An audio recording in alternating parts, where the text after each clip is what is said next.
ঢুকানো হবে, আর পেছনে পায়খানা দিয়ে বের হবে, জোরে চাপ দিবে, চাইতে মরে যাওয়াই ভালো, কিন্তু মৃত্যু সেই দিন হবে না। সেই দিন বলতে থাকবে, কি ব্যাপার, আজ তো কোনো বন্ধু নাই, কোনো বান্ধবী নাই, কোনো আত্মীয় স্বজন কেউ নাই। থুম্মা ফি সিলসিলাতিন যারউহা সাবউনা দিরআন ফাসলুকু, 70 গজ লম্বা শিকল দিয়ে তাদেরকে বাঁধা হবে। কারণটা কি? ইন্নাহুম কানা লা ইউমিনু বিল্লাহিল আযীম, তারা আল্লাহ তাআলার কথার উপরে বিশ্বাস রাখতো না, আল্লাহ তাআলার উপর বিশ্বাস রাখতো না। বিশ্বাস যদি রাখতো, ওই ফজরের বেলায় বিছানায় ঘুমিয়ে থাকতো না। বিশ্বাস যদি সত্যিকারে রাখতো, ওই নামাজ বাদ দিয়ে চায়ের দোকানে বসে বসে গল্প গুজব করতো না।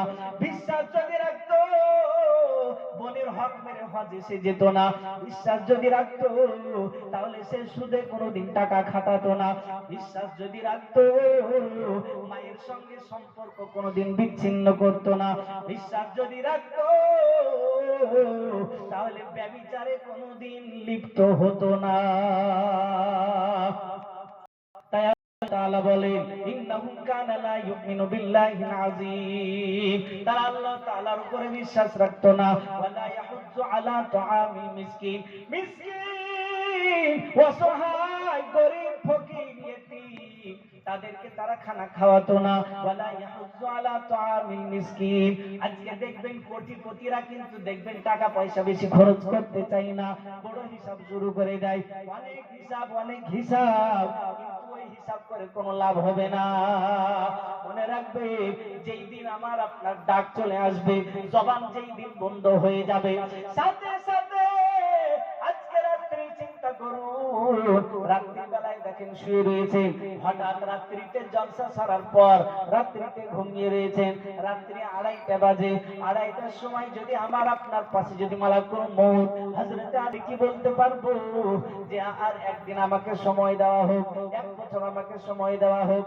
না রে ভাই না, আর সময় কিন্তু পাওয়া যাবে না। রাত্রিবেলায় একটু গভীর মনোযোগ দিয়ে আমরা একটু চিন্তা ভাবনা করব। রাত্রি 2:30টার সময় যদি মালাকুল মউত হযরত আজরাইল আলাইহিস সালাতু ওয়াস সালাম এসে হাজির হয়ে যায়, পাশে বিবি থাকবে, পাশে সন্তানরা শুয়ে থাকবে, ছোট ছোট মাসুম বাচ্চারাও তারাও শুয়ে রয়েছে, পাশের রুমে মা শুয়ে রয়েছে, আব্বা শুয়ে রয়েছে, পাশের রুমে বড় ভাই শুয়ে রয়েছে, আত্মীয় স্বজন পাড়া প্রতিবেশী সবাই গ্রামের মধ্যে শুয়ে রয়েছে। হঠাৎ করে যদি রাত্রি 2:30-3টার সময় ঠান্ডার সময়ে যদি আমার রূহটা বের করে নেয়, আমার রূহটা যদি নিয়ে মালাকুল মউত চলে যায়, সকাল হতে হতে দেখবে আবার শরীরটা কিন্তু পাথরের মতো শক্ত হয়ে যাবে। যাবে কি যাবে না বলেন? সকাল পর্যন্ত ঠান্ডার সময় পাথরের মতো শক্ত হয়ে যাবে, অথচ রাত্রি বেলায় কত গল্প করলেন, কত কথাবার্তা বললেন, কত স্বপ্ন, কত আশা, কত আকাঙ্ক্ষা, সব স্বপ্ন নিমেষেই শেষ। সকাল হতে হতে বিবি যখন দেখবে কি ব্যাপার, আমার স্বামীর এখনো কি ব্যাপার, চোখ এখনো খুলে নাই, একটু নাড়াচাড়াও করে না, শরীরে হাত দিয়ে দেখে পাথরের মতো শক্ত হয়ে গিয়েছে, নাকে যখন হাত দিয়ে দেখে নাকের নিঃশ্বাস বন্ধ, সাথে সাথে শ্বশুর শাশুড়ির কাছে গিয়ে জিজ্ঞাসা করে, আব্বা মা, আপনার সন্তান হয়তো আর দুনিয়াতে বেঁচে নাই। সবাই চিৎকার করবে, কান্না করবে, মা দৌড়ে আসবে, আব্বা দৌড়ে আসবে, ভাই দৌড়ে আসবে, পাড়া প্রতিবেশী দৌড়ে আসবে। কিছুক্ষণ পর মসজিদে এলান হয়ে যাবে, কিছুক্ষণ পর কিছু মানুষ চলে যাবে গোরস্থানে, যেখানে দিনের বেলাও যেতে বড় ভয় লাগে, বাঁশ বাগান, কলা বাগান, খেজুর বাগান, যেখানে যেতে বড় ভয় লাগে, কবর নাম শুনলে কি যেন কষ্ট হয়, কি যেন ভয় ভয় লাগে, কাফনের কথা শুনলে কি যেন অন্তরে ভয় ঢুকে যায়। আমি এত দামি দামি পোশাক রয়েছি, পোশাক পরে রয়েছি, এই পোশাক গুলো দেখবেন বিলেট দিয়ে কেটে কেটে টুকরো টুকরো করে ফেলে রাখবে, সব ফেলে দিবে। আবার আপনার গোসল শেষ করার পর দাফনের জন্য যখন ব্যবস্থাপনা করবে, করার পর কাফন পরানোর পর যখন আমাকে মসজিদ থেকে যখন ওই 4 পায়া খাটে এসে হাজির হয়ে যাবে, দেখবেন আত্মীয় স্বজন জন্য এনে কান্না শুরু করবে। খাটিতে চাপানোর পর যেই ঘর, যেই বিল্ডিং এত কষ্ট করে আমি তৈরি করলাম, 10 বছর 20 বছর মেহনত তৈরি করলাম, অথচ সেই বিল্ডিং এ আমার একটু জায়গা নাই, 3.5 হাত একটু আমার জন্য জায়গা নাই, 6 ফুট 7 ফুট জায়গা আমি এত কষ্ট করে মেহনত করে পরিশ্রম করে আমি কিনেছিলাম, একটু আমার জায়গা দিবে না? খাটিতে করে আস্তে আস্তে সবাই রওনা হয়ে যাবে। সন্তান ছোট ছোট বাচ্চাগুলো আব্বা আব্বা করে কান্না করবে, বিবি স্বামী স্বামী করে কান্না করবে, জনম দুঃখিনী মা সন্তানের জন্য কান্না করবে। এই রকম ভাবে সবাই কান্না করতে থাকবে। এক সময় এমন হয়ে যাবে, ভাই জানে আমার ভাই কোনোদিন একাই গোরস্থানে থাকতে পারে না, সব জানার পরে একাই কোনোদিন বাড়িতে থাকতে পারেনি, তারপরও দেখবেন গোরস্থানে রেখে হাজির হয়ে যাবে বাড়িতে। বাপ জানে সন্তান কোনোদিন একাই বাড়িতে থাকতে পারতো না, তারপরেও কিন্তু বাপ সন্তানকে রেখে চলে আসবে।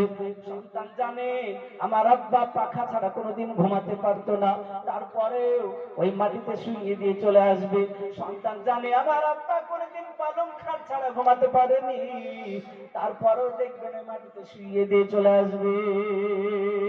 তাই আপনাদের বলবো, দুনিয়া বেশি দিনের না, কাল কিয়ামতের দিন মানুষ যখন সবাই পেরেশান হয়ে যাবে, ইন্নাহু কানা লা ইউমিনু বিল্লাহিল আযীম ওয়া লা ইয়াহুজ্জু আলা তাআমিল মিসকিন ফালাইসা লাহু ইয়াওমা হাহুনা হামীম। সেই দিন আফসোস করবে আর বলবে, কোথায় গেল আমার সেই বন্ধু, রাত্রি 12টার পরে কল দিয়ে পার্কে ঘুরতে নিয়ে গিয়েছিল, ইসলামপুরে বাজার বেড়াতে নিয়ে গিয়েছিল, অন্যান্য জায়গায় লালবাগ হাজারদুয়ারি অন্যান্য পার্কে কত ঘোরাঘুরি করেছি, ফালাইসা লাহু ইয়াওমা হাহুনা হামীম। এখানে কোনো বন্ধু নাই, কোনো আত্মীয় স্বজন কেউ থাকবে না। তাদের খাবার কি হবে? ওয়ালা তুহামুন ইল্লা মিন গিসলিন। ওই জাহান্নামী ব্যক্তিদের খাবার হবে রক্ত আর পুঁজ। জাহান্নামী ব্যক্তিদেরকে শাস্তি দেওয়ার পর এই যে শরীর থেকে ক্ষত বিক্ষত জায়গা থেকে যে রক্ত আর পুঁজ গড়ে গড়ে বের হবে, ওই রক্ত আর পুঁজ গুলো জাহান্নামী যারা বাম হাতে আমলনামা পাবে তাদের এই খাবার হবে। লা ইয়াকুলুহু ইল্লাল খাতিউন। আল্লাহ তাআলা বলে, যারা শুধু পাপিষ্ঠ পাপাচার হওয়ার কারণে যারা গুনাহগার হবে তাদের জন্য এই খাবার রয়েছে, পুঁজ, রক্ত আর অন্যান্য পচা ছড়া দুর্গন্ধ খাবার। আর যারা ডান হাতে আমলনামা পাবে তারা জান্নাতি ফল তাদের সামনে ঝুঁকে থাকবে। তো যাই হোক, আল্লাহ তাআলা যেন আমাদের সকলকে যে কথাগুলো বললাম সেই কথাগুলোকে মেনে চলার তৌফিক দান করুন এবং নিজের ঈমান আমল আখলাক ঠিক করে নিয়ে যেন আমরা কবর পর্যন্ত যেতে পারি। আর আমাদের যারা মাথায় মুরব্বী হিসাবে বেঁচে রয়েছে, মা বাপ দাদু দাদি যাই হোক আত্মীয় স্বজন যারা বড় ভাই আত্মীয় স্বজন যারা আছে, সকলের যেন খিদমত করে যেতে পারি সেই তৌফিক দান করুন। সকলে বলে আল্লাহুম্মা আমিন। এই বলে আমি আমার আজকে এই বক্তব্য এখানে শেষ করছি।